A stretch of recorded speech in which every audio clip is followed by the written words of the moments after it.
ಮಾರನೇ ದಿನ ಅವರು ಜೈಲಿಂದ ಬಿಡುಗಡೆ ಆದರು. ಹಲವು ನಟ ನಟಿಯರು ಅವರ ಭೇಟಿಗಾಗಿ ಬಂದರು. ಈಗ ತಾವು ಗಮನಿಸ್ತಾ ಇರುವಂತಹ ದೃಶ್ಯಗಳು ವಿಚಾರಣೆಗೆ ಹಾಜರಾಗೋದಕ್ಕೆ ಅವರು ಮನೆಯಿಂದ ತೆರಳುತ್ತಿರುವಂತಹ ದೃಶ್ಯಗಳು. ಅಲ್ಲು ಅರ್ಜುನ್ ಜೊತೆಗೆ ಅವರ ಪತ್ನಿ ಇದ್ದಾರೆ, ಅಲ್ಲು ಅರ್ಜುನ್ ತಂದೆ ಕೂಡ ಇದ್ದಾರೆ, ಇನ್ನುಳಿದ ಅವರ ಸ್ನೇಹಿತರೆಲ್ಲರೂ ಕೂಡ ಇದ್ದಾರೆ. ಅರೆಸ್ಟ್ ಆಗುವ ಸಂದರ್ಭದಲ್ಲಿಯೂ ಕೂಡ ಇದೇ ರೀತಿಯ ದೃಶ್ಯಗಳನ್ನು ನಾವು ಗಮನಿಸಿದ್ವಿ. ಈಗ ತಾವು ಒಂದು ಕಡೆ ಗಮನಿಸ್ತಾ ಇರೋದು ನೋಟಿಸ್ ಕೊಟ್ಟಿರೋದು ಅಲ್ಲು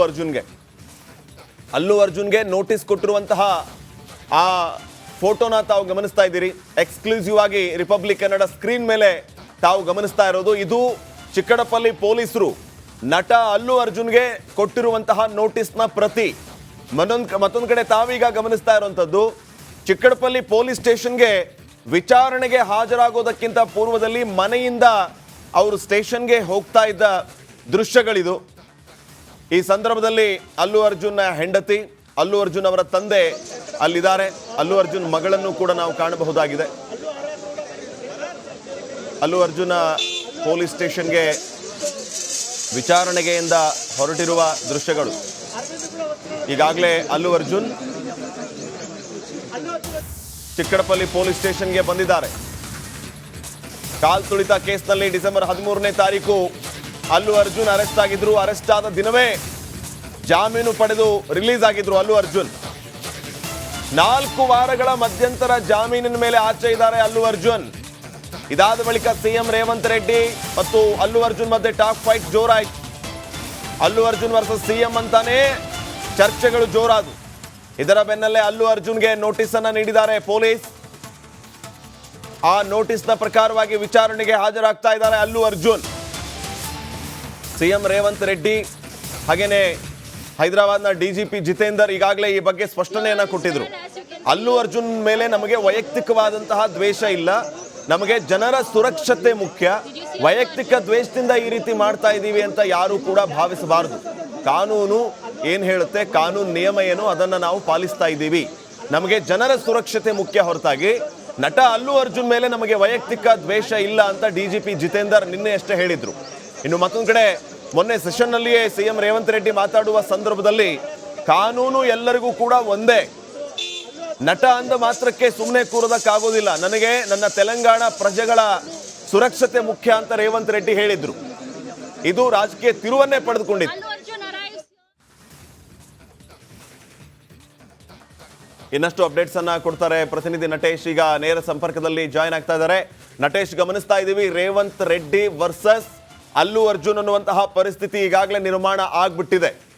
ಈಗ ಸದ್ಯಕ್ಕೆ ಮತ್ತೆ ನೋಟಿಸ್ ಕೊಟ್ಟಿರೋದು, ವಿಚಾರಣೆಗೆ ಹಾಜರಾಗಿರೋದು, ಏನೆಲ್ಲ ಬೆಳವಣಿಗೆಗಳಾಗ್ತಾ ಇದೆ?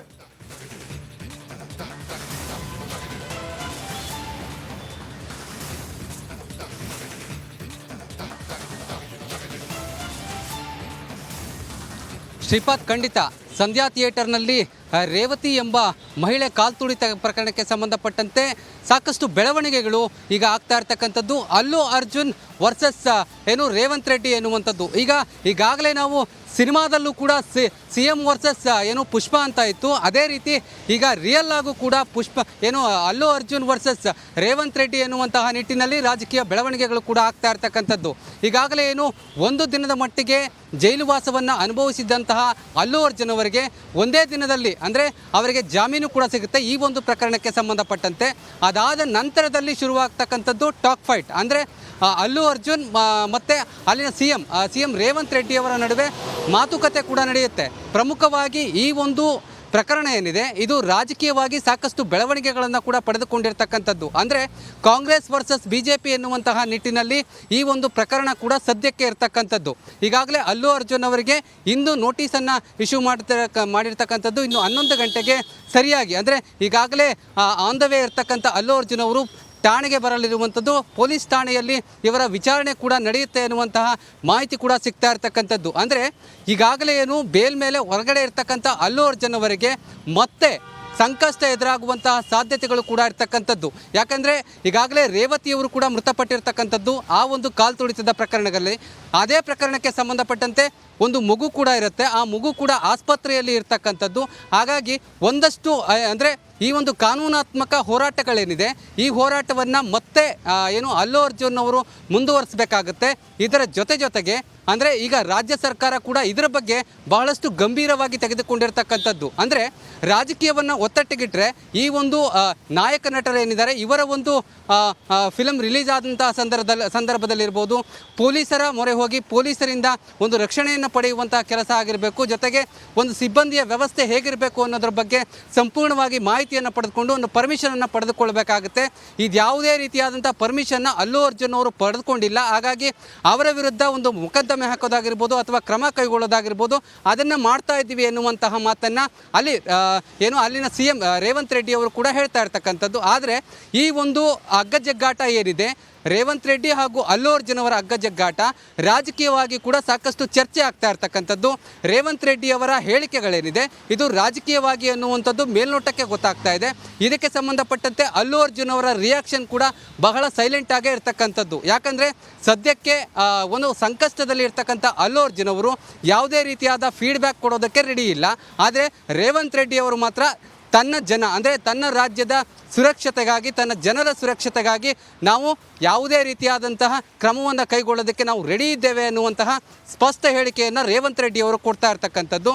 ಆದರೆ ಇದು ರಾಜಕೀಯವಾಗಿ ಚರ್ಚೆ ಆಗ್ತಾ ಇರೋದ್ರಿಂದ ಇಂದಿನ ಅಲ್ಲು ಅರ್ಜುನ್ ಅವರು ಪೊಲೀಸ್ ಠಾಣೆಗೆ ಭೇಟಿ ಕೊಡ್ತಾರೆ. ಪೊಲೀಸ್ ಠಾಣೆಯಲ್ಲಿ ಏನೆಲ್ಲ ವಿಚಾರಣೆ ಆಗುತ್ತೆ, ಅದರ ಮೇಲೆ ಅವರಿಗೆ ಸಂಕಷ್ಟ ಎದುರಾಗುತ್ತಾ ಅಥವಾ ಮತ್ತಷ್ಟು ರಿಲೀಫ್ ಏನಾದರೂ ಸಿಗುತ್ತಾ ಅನ್ನುವಂಥದ್ದನ್ನು ಕಾದು ನೋಡಬೇಕಾಗಿದೆ. ಶ್ರೀಪಾದ್. ನಟೇಶ್, ನಿನ್ನೆ ನಾವು ಗಮನಿಸ್ತಾ ಇದ್ವಿ, ನಿನ್ನೆ ಮೊನ್ನೆ ತೆಲಂಗಾಣದಲ್ಲಿ ಆದಂತಹ ಬೆಳವಣಿಗೆ ಕಂಪ್ಲೀಟ್ ಆಗಿ ಇದನ್ನ ಪ್ರತಿಷ್ಠೆಯಾಗಿ ತೆಲಂಗಾಣ ಸರ್ಕಾರ ತೆಗೆದುಕೊಂಡಿದೆ ಅಂತ ಅನಿಸ್ತಾ ಇದೆ. ಎಸ್ಪೆಷಲಿ ರೇವಂತ್ ರೆಡ್ಡಿ ಅವರು ಸೆಷನ್ನಲ್ಲೇ ಒಂದು ಶಪಥವನ್ನ ಮಾಡ್ತಾರೆ. ಹಾಗೇನೆ ಸಚಿವರು ಅವರು ಮನೆಗೆ ಭೇಟಿ ಕೊಟ್ಟಂತಹ ಸಂದರ್ಭದಲ್ಲಿ ವೆಂಕಟ್ ರೆಡ್ಡಿ ಅನ್ನುವಂಥ ಒಬ್ಬ ಮಿನಿಸ್ಟರ್ ನೇರವಾಗಿ ಅಲ್ಲು ಅರ್ಜುನ್ಗೆ ಒಂದು ಎಚ್ಚರಿಕೆಯನ್ನ ಕೊಡ್ತಾರೆ. ಸಂತ್ರಸ್ತೆಗೆ 20 ಕೋಟಿ ರೂಪಾಯಿ ಕೊಡು, CM ರೇವಂತ್ ರೆಡ್ಡಿಯ ಕ್ಷಮೆ ಕೇಳು ಅಂತ ನೇರವಾಗಿ ಒಂದು ವಾರ್ನಿಂಗ್ ಮಾಡ್ತಾರೆ. ಸೊ ಇವೆಲ್ಲವನ್ನೂ ಕೂಡ ಗಮನಿಸಿದಾಗ ACP ಹರಿಹಾಯೋದು, ಮಿನಿಸ್ಟರ್ಸ್ಗಳು ಹರಿಹಾಯೋದು, ನೇರವಾಗಿ CM ರೇವಂತ್ ರೆಡ್ಡಿ ಕೌಂಟರ್ ಕೊಡೋದು, ಇವೆಲ್ಲವನ್ನೂ ಕೂಡ ಗಮನಿಸಿದ್ರೆ ಟಾಲಿವುಡ್ಗೆ ಎಚ್ಚರಿಕೆ ಕೊಡುವಂತಹ ಕೆಲಸ ತೆಲಂಗಾಣ ಸರ್ಕಾರದಿಂದ ಆಗ್ತಾ ಇದೆಯಾ?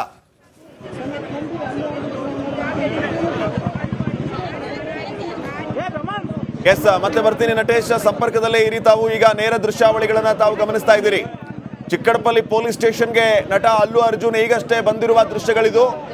ಅಲ್ಲಿ ಸಾಕಷ್ಟು ಸಂಖ್ಯೆಯಲ್ಲಿ ಜನ ಸೇರಿದ್ದಾರೆ. ಭದ್ರತಾ ನಿಯೋಜನೆಯನ್ನ ಕೂಡ ಮಾಡಲಾಗಿದೆ. ಗೇಟ್ ಅನ್ನ ಕ್ಲೋಸ್ ಮಾಡ್ತಾ ಇದ್ದಾರೆ. ನಟ ಅಲ್ಲು ಅರ್ಜುನ್ ಅವರ ವಾಹನ ಸ್ಟೇಷನ್ನ ಒಳಗಡೆ ಹೋಗ್ತಾ ಇದ್ದಂತೆ ಸಂಧ್ಯಾ ಥಿಯೇಟರ್ನ ಕಾಲ್ ತುಳಿದ ಪ್ರಕರಣದ ವಿಚಾರಕ್ಕೆ ಸಂಬಂಧಪಟ್ಟಂತೆ ಮತ್ತೆ ಪೊಲೀಸರು ಸಮನ್ಸ್ ಅನ್ನ ಕೊಟ್ಟಿದ್ರು. ಈ ಹಿನ್ನೆಲೆ ವಿಚಾರಣೆಗೆ ನಟ ಅಲ್ಲು ಅರ್ಜುನ್ ಹಾಜರಾಗಿದ್ದಾರೆ.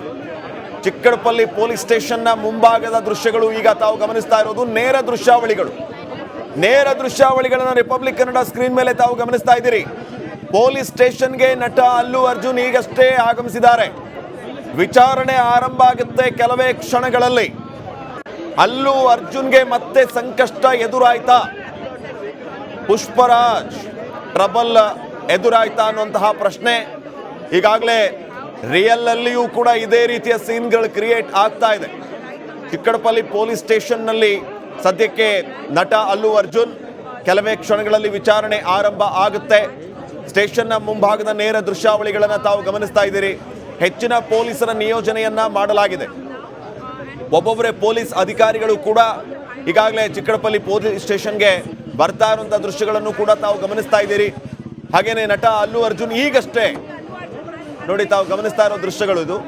ಈಗಷ್ಟೇ ನಟ ಅಲ್ಲು ಅರ್ಜುನ್ ಕೂಡ ಸ್ಟೇಷನ್ಗೆ ಬಂದಿದ್ದಾರೆ. ವಿಚಾರಣೆಗೆ ಹಾಜರಾಗ್ತಾ ಇದ್ದಾರೆ. ಕೆಲವೇ ಕ್ಷಣಗಳಲ್ಲಿ ವಿಚಾರಣೆ ಆರಂಭ ಆಗುತ್ತೆ. ನಟ ಅಲ್ಲು ಅರ್ಜುನ್ ಚಿಕ್ಕಡಪಲ್ಲಿ ಪೊಲೀಸ್ ಸ್ಟೇಷನ್ಗೆ ಬಂದಿರೋದು. ಸಂಧ್ಯಾ ಥಿಯೇಟರ್ನಲ್ಲಿ ಕಾಲ್ ತುಳಿತ ಉಂಟಾಗಿ